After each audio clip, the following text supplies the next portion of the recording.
Welcome to એબીસ blog. તો આપણે આજ છે ને કંઈક અનોખો પ્રોગ્રામ કરવાનો છે, શાક અને ભાતનો. તો આપણે બટેટા, કાંદા, મરચા આવી ગયું છે બાપુ, કમ્પ્લીટ આવી ગયું ને? હા. તો હવે જઈને આપણે અડધો કલાકની અંદર ખાઈને નીકળી જવાનું છે આપણે પાછું શૂટમાં. એમ બધું કમ્પ્લીટ. હાલો ભાઈ, કાંદા, મરચા, ટમેટા લઈ લો. હાલ ભાઈ, બેગ લઈ લે કેમેરાની, ત્યાં ચાર્જમાં મૂકી દેજો.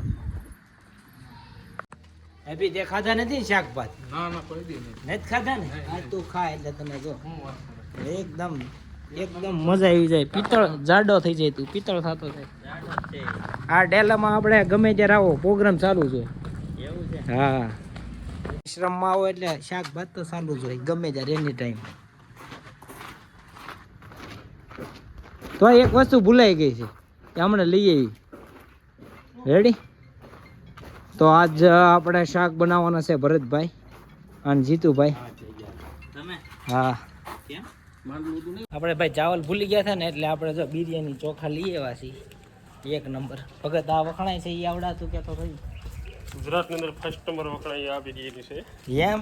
હા, બિરયાની ચાવલ આપણે આજ ખાઈ નાખી.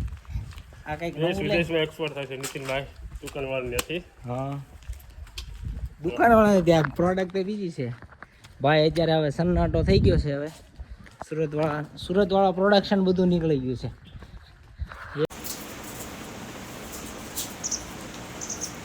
ટમેટું બધું છે.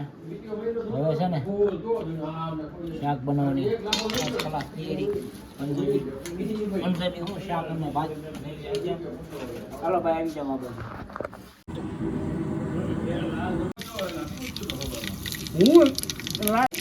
મોડ ભાઈ,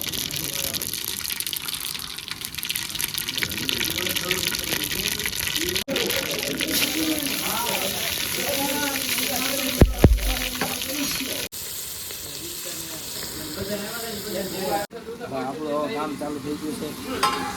એકદમ ચકાચક સુગંધ આવે છે એવું લાગે છે. ને આવે જ છે. હે વાર હું તું મેં તને કીધું ને તો હમું નમું થાય ત્યાં થઈ. આ તો હજી વાર લાગી. આપણે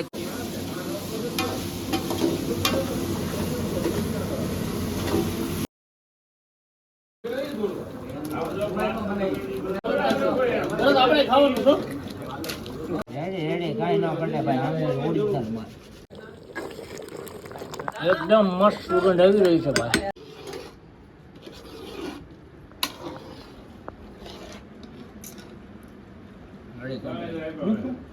મીઠું છે જ નાખું. મીઠું મોડું છે મીઠું.